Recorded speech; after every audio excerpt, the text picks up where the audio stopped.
சித்த ரகஸ்தியனார் சித்த யோக மையம். சொல்லுங்க. அந்த நம்மளுடைய ஜீவனுக்கு அவஸ்தைகள் சாக்கரம் விழிப்பு நிலையில் அந்த ஆன்மா அவஸ்தைப்பட்டுக்கிட்டு இருக்கு. சொப்பனம் கனவு நிலையில் கனவாகிற அது அவஸ்தைப்பட்டுக்கிட்டு இருக்கு. அப்புறம் தூக்கத்தில் அது அவஸ்தைப்படுது. சாக்கரம் சொப்பனம் சுளுத்தி அடுத்து துரிய நிலை. இந்த மூணையும் கடந்து நிலையில் தியானத்தில் துரிய நிலையில் அது ஒரு அவஸ்தை. அப்புறம் துரியாதீத நிலையிலே ஒரு அவஸ்தை.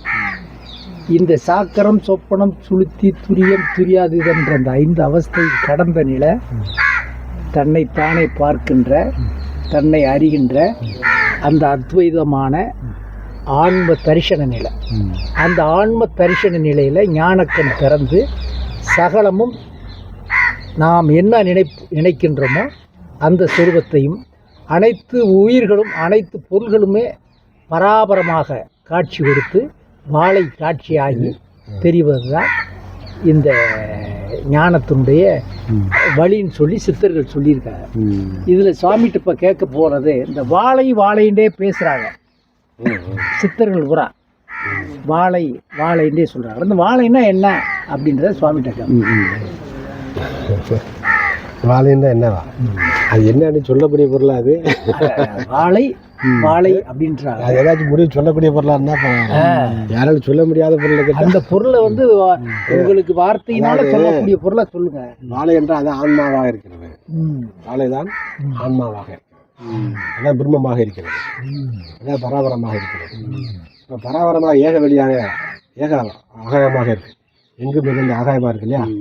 அந்த ஆகாயத்தில் நாதமாக இருக்கக்கூடிய ஒளி, சவுண்டு ஒளி, நாதம் தோன்றி அந்த நாதத்திலிருந்து விந்துன்னு சொல்லக்கூடிய பிரகாச ஒளி தோன்றி இந்த 2 இந்த வெளி, அதாவது ஒளி அன்று வெளி, இந்த 3ம் கலந்த பிரணவம்.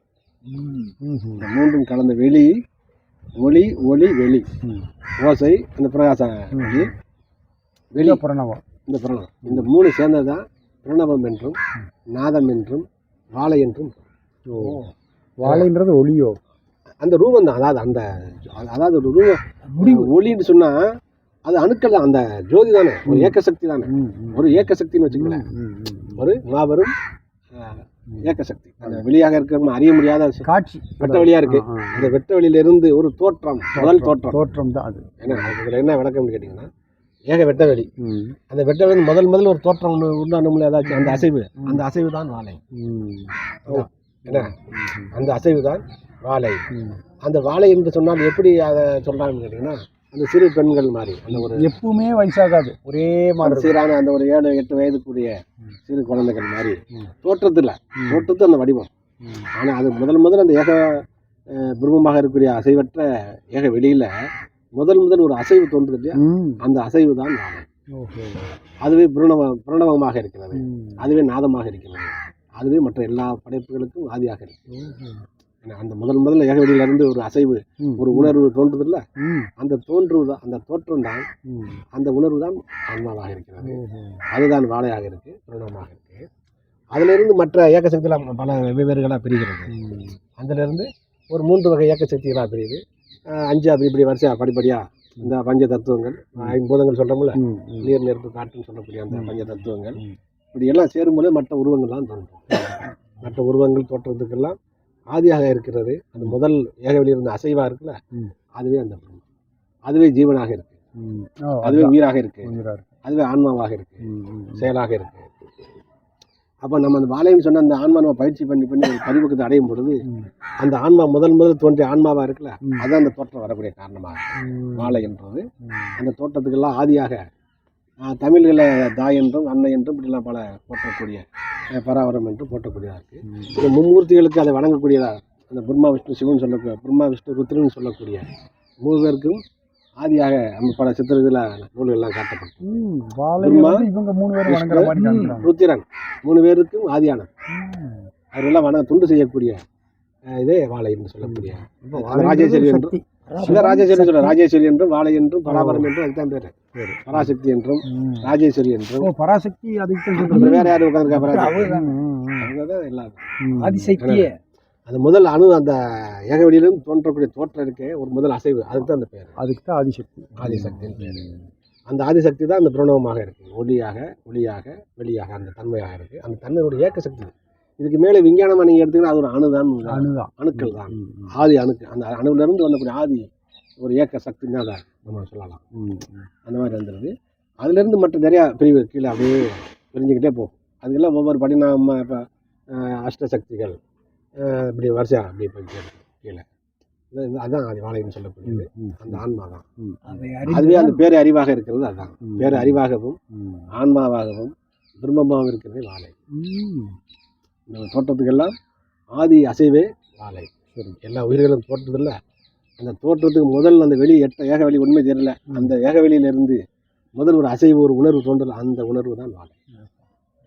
அதான் வாழைன்னு. அது வந்து நம்ம ஒரு பரிவர்த்தனுடைய தியானத்தில் நம்ம அடையும் பொழுது அது காட்சியாகி அதான் எல்லா விளக்கமும் சொல்லக்கூடிய அதான் தாய் என்று பேர். சித்தர்கள் ஞானிகளுக்கெல்லாம் அதை வழிகாட்டியாக உயர்ந்த தியானத்தில் அவங்க தோற்றமாகிறது, குருவா இருந்து வழிகாட்டுறது. அந்த தோற்றமாக இப்போ வந்து மனமாக அறிவாக வாழை என்று வணங்கி அதை பார்த்துக்கிட்டு இருக்கான் ஒரு நிலை. அந்த அதுக்கு அடுத்து கிடக்குறாங்க. அதுதான் ராமலிங்க சாமி சொல்கிறான். அந்தையும் நடந்த நிலை அது வாழையாகவே ஆய்விடுகிறோம். வாழையை இப்போ பார்த்து கும்பிட்றான். ஒரு இறைவனும் நீங்கள் கும்பிட்ற நிலை ஒன்று, அதை அந்த இது ஏகநிலை அவர் சொல்கிறது. அதையும் கடந்த அதுவே ஆய்விடும். அதையும் கடந்தல்ல, அதுவாகவே ஆய்விடுங்க. அந்த பிரம்மமாகவே ஆய்விடுங்க. பிரம்மத்தை கடந்துன்னு ஒன்று ஒரு இல்லை, பிரம்மத்தை தவிர இன்னொன்று இல்லை, எல்லாமும் பிரம்மமாக இருக்குது. அதை கடந்துன்ற ஒன்று இல்லை, அதுவே எல்லாமாக இருக்குது. அதுவாக ஆடுறது, அதுவாக ஆய்விடுகிறோம்.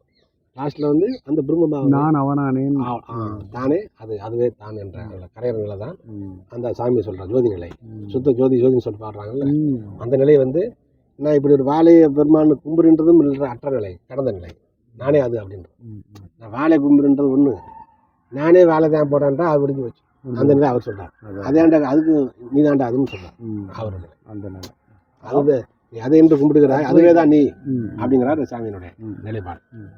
அது அது உச்சக்கட்ட உயர்ந்த நிலை. சரி, அது தொட்டி இந்த பாயிண்ட் வேணும், வழிகாட்டி இது வரைக்கும் வேணும். அப்புறம் வீட்டு ராமகிருஷ்ணர் காளியை கும்பிட்டார்ல, அப்புறம் காளியாவே கும்பிடக்கூடாது, ரூபத்தையும் கட் பண்ணுறதுக்காக அவர் தோதாபுரி சுவாமி குருநாதர் அத்வைதத்தை காட்டி அப்படியே நெத்தியில் கீறி, டேய் இந்த தோற்றத்தையும் காலி பண்ணி நீ அதுவாக இருக்கிறாய் என்ற தரிசனத்தை பாடுறா அப்படின்னு உடனே அவர் அத்வைதம் அவருக்கு சித்தியாச்சு ராமகிருஷ்ணருக்கு தோதாபுரின்ற ஒரு குரு மூலமாக. இல்லைன்னா அவர் காளியாவே ரூபமாகவே பார்த்துக்கிட்டே இருந்தார். அதையும் கடந்த நிலையை ஒரு குரு காட்டினார். அந்த நிலை தான் அத்வைத நிலை. அத்வைத நிலைன்றது சாமி ராமலிங்க சாமி சொல்கிறது அத்வைத நிலை. அது இது சித்தர்கள் இந்த உலக இயக்க சக்தி, ஒரு தாய், ஒரு பராபரம் என்பது ஒரு வாழை மனம் பண்ணிட்டாங்க. இந்த வழிகாட்டுல இது இயக்க சக்தி. அவர் சுத்த நிலையை சொல்கிறார் சாமி. வேற இந்த சகசிராலம் சொல்கிறாங்கல்ல, உச்சியில் 1000 தாமரை இதழ் சகசிராலம் சொல்கிறாங்கல்ல சாமி. சகசிராரம் சிரஸ் அது சகசிரம்னு 1000 தானுங்க. அதான் 1000 இதழ் அப்படின்னு சொல்கிறாங்க. அதான் சாமி சகசிராரம்னா இதை உச்சி தான் சகசிராரம் பேரு. சக அப்படின்னா எல்லாம் அர்த்தம். சக எல்லாமே அப்படின்னா எல்லாம் அர்த்தம். நீ இந்த உருவமாக இந்த நினைவாக எல்லாம் இல்லாம சுத்தமா நானே அதுன்ற கரையிடம் அது சக எல்லாமாக அர்த்தம். சகலர்னா ஜகன்னு அர்த்தம் என்னன்னா சக அப்படின்னா எல்லாமாக ஏகமாக. கொஞ்சம் மனமாக இருந்தால் அறிவாக இருந்தால் என்னென்ன சாமியாக இருந்தால் கடவுளாக இருந்தால் எல்லாமே இருக்கு அப்படின்ற நிலையை அந்த பராபரத்தினுடைய நிலை, அந்த நிலையை உச்சி. இப்போ புருவமயத்துலேருந்து அரசாட்சி நிலைன்னு சொல்லுவோம். புருவமயத்தில் இயங்கும் பொழுது அரசாட்சி அரசு புரியுறதா அப்படின்னு அர்த்தம். அங்கே சுத்த இறைவனாக தன்மயமான நிலை, தன்மயமான தானே அதுவாக அதுவே தானாக கரையிற நிலை. அந்த உச்சி பிள்ளைன்னு சொல்லக்கூடிய நம்ம சகசிரம் இருக்கு இல்லையா, அந்த உச்சி தான் அந்த சகசிரம் சொல்கிறது. அங்கே தான் கவனி அந்த நினைவுகளை அங்கே வைத்து புதுப்பிக்கப்படுறது.